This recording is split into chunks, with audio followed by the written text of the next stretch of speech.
ദേശീയപാതയിലെ വിള്ളലിൽ വീഴ്ച സമ്മതിച്ചു കേന്ദ്ര സർക്കാർ. പ്രതിഷേധം രൂക്ഷമായതോടെ കൺസ്ട്രക്ഷൻ കമ്പനിക്കെതിരെ കേന്ദ്ര റോഡ് ഉപരിതല ഗതാഗത മന്ത്രാലയം നടപടി സ്വീകരിച്ചു. നിർമ്മാണ ചുമതലയുള്ള KNR കൺസ്ട്രക്ഷൻസ് കമ്പനിയെ ഡീബാർ ചെയ്തു. സംഭവവുമായി ബന്ധപ്പെട്ട് വിദഗ്ധ അന്വേഷണത്തിനായി നിയമിച്ച സംഘം ഉടൻ സംഭവസ്ഥലത്തെത്തി അന്വേഷണം നടത്തുമെന്നും കേന്ദ്രം വ്യക്തമാക്കി. അബ്ദുൾ റഷീദ് തയ്യാറാക്കിയ റിപ്പോർട്ടിലേക്ക്.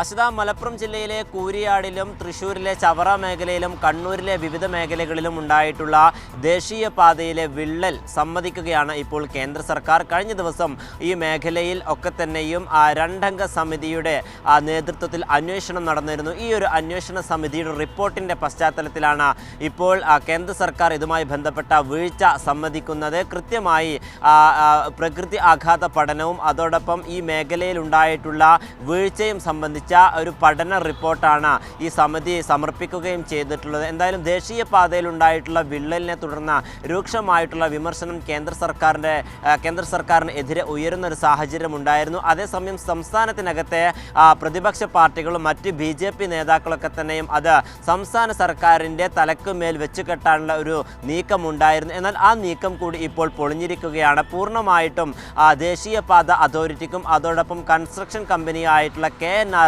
വീഴ്ച പറ്റിയിട്ടുണ്ട് എന്നുള്ളതാണ് ഇപ്പോൾ കേന്ദ്ര സർക്കാർ വ്യക്തമാക്കുകയും ചെയ്തിട്ടുള്ളത്. അതേസമയം ഈ കൺസ്ട്രക്ഷൻ കമ്പനിയായിട്ടുള്ള KNR കൺസ്ട്രക്ഷൻ കമ്പനിയെയും അതോടൊപ്പം കൺസൾട്ടൻ്റ് ഏജൻ്റായിട്ടുള്ള ഹൈവേ എഞ്ചിനീയേഴ്സിനെയും വിലക്ക് ഏർപ്പെടുത്തിയിരിക്കുകയാണ്. അതായത് ഡീബാർ ചെയ്തുകൊണ്ടുള്ള ഒരു കർശന നടപടിയിലേക്കാണ് ഇപ്പോൾ കേന്ദ്ര സർക്കാർ കടന്നിരിക്കുന്നത്. ഈ രണ്ട് കമ്പനികൾക്കും ഭാവിയിൽ വരുന്ന ഏതെങ്കിലും തരത്തിലുള്ള കരാറുകളിൽ ഏർപ്പെടാനോ അല്ലെങ്കിൽ അതുമായി ബന്ധപ്പെട്ട തുടർ നടപടികൾ സ്വീകരിക്കാനോ കഴിയില്ല എന്നുള്ള ഒരു നിർദ്ദേശവും ഇപ്പോൾ കേന്ദ്ര സർക്കാർ പുറത്തുവിട്ടിരിക്കുകയാണ്. എന്തായാലും നേരത്തെ വലിയ വിമർശനം കേന്ദ്ര സർക്കാരിനെതിരെ ഉയർന്നു വരുന്ന സാഹചര്യത്തിലാണ് നിതിൻ ഗഡ്കരി ഇക്കാര്യത്തിൽ കൃത്യമായിട്ടുള്ള ഒരു ഇടപെടൽ നടത്തിയത്. പിന്നീട് ഇതുമായി ബന്ധപ്പെട്ട IIT പ്രൊഫസർ KR റാവുവിൻ്റെ നേതൃത്വത്തിലുള്ള സംഘത്തെ അന്വേഷണത്തിനായി സമർപ്പിക്കുകയും അല്ലെങ്കിൽ ഒരു നിയമിക്കുകയും ചെയ്തിട്ടുണ്ട്. ഇതിന് തൊട്ടു പിന്നാലെയാണ് ഇത്തരത്തിൽ വീഴ്ച പറ്റിയിട്ടുണ്ട് എന്നുള്ള കാര്യം കേന്ദ്ര സർക്കാർ വെളിപ്പെടുത്തുകയും ചെയ്തിട്ടുള്ളത്. നേരത്തെ ഇതുമായി ബന്ധപ്പെട്ട വിവാദങ്ങൾ സംസ്ഥാനത്തിനകത്ത് പുകയുന്ന ഒരു സാഹചര്യം ഉണ്ടായിരുന്നു. പ്രത്യേകിച്ചും പ്രതിപക്ഷത്തിൻ്റെ ഭാഗത്ത് നിന്നും അത്തരത്തിൽ ഉള്ള വീഴ്ചകൾ ചൂണ്ടിക്കാട്ടിക്കൊണ്ട് വലിയ പ്രതിഷേധം സംസ്ഥാന സർക്കാരിനെതിരെ ഉയർത്തിക്കാട്ടാനുള്ള ശ്രമം നടക്കുകയുണ്ടായി. എന്നാൽ ആ ശ്രമം കൂടി ഇപ്പോൾ പാളിപ്പോയിരിക്കുകയാണ് എന്ന് നമുക്ക് വിലയിരുത്താവുന്നതാണ്. എന്തായാലും ഈ ഉദ്യോഗസ്ഥർ, അതായത് ഈ രണ്ട് കമ്പനികൾക്ക് നേതൃത്വം നൽകുന്ന രണ്ട് ഉദ്യോഗസ്ഥർക്കെതിരെ ഇപ്പോൾ കേന്ദ്ര സർക്കാർ നടപടി സ്വീകരിച്ചിരിക്കുകയാണ്. പ്രധാനമായും ഈ പ്രൊജക്ട് മാനേജർ അമർനാഥ് റെഡ്ഡി അതോടൊപ്പം കൺസൾട്ടന്റ് ലീഡർ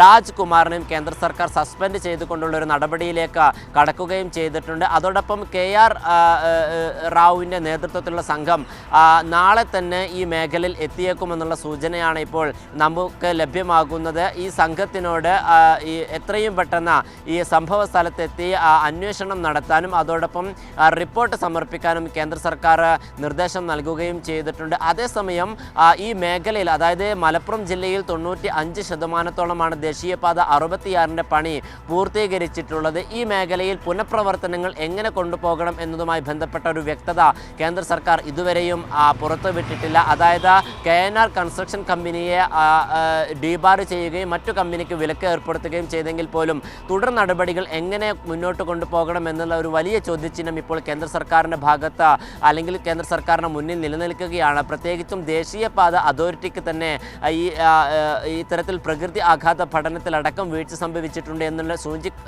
സൂചിപ്പിക്കുന്ന റിപ്പോർട്ടാണ് കേന്ദ്ര സർക്കാരിന് മുമ്പിൽ എത്തുകയും ചെയ്തിട്ടുള്ളത്. ഈ ഒരു പശ്ചാത്തലത്തിൽ എങ്ങനെയാണ് തുടർ നടപടികൾ കൊണ്ടുപോകേണ്ടത് എന്ന് കേന്ദ്രം തന്നെയാണ് വ്യക്തമാക്കുകയും ചെയ്യേണ്ടത്. അതോടൊപ്പം ഈ മേഖലയിൽ എന്ത് പഠനമാണ് നേരത്തെ നടത്തിയിട്ടുള്ളത് എന്നതുമായി ബന്ധപ്പെട്ട അല്ലെങ്കിൽ ഈ NHAIക്കും KNR കൺസ്ട്രക്ഷൻ കമ്പനിക്കും ഏതൊക്കെ തരത്തിലുള്ള വീഴ്ചകളാണ് സംഭവിച്ചതെന്നതുമായി ബന്ധപ്പെട്ട അന്വേഷണവും ഈ നേരത്തെ നമ്മൾ സൂചിപ്പിച്ചിട്ടുള്ള സമിതി അന്വേഷിക്കുകയും ചെയ്യും. പ്രധാനമായും കേന്ദ്ര സർക്കാർ ഇപ്പോൾ ഈ വീഴ്ച സമ്മതിച്ചിരിക്കുന്നു എന്നുള്ളത് തന്നെയാണ് നമുക്ക് വ്യക്തമാകുന്നത്. അസിത.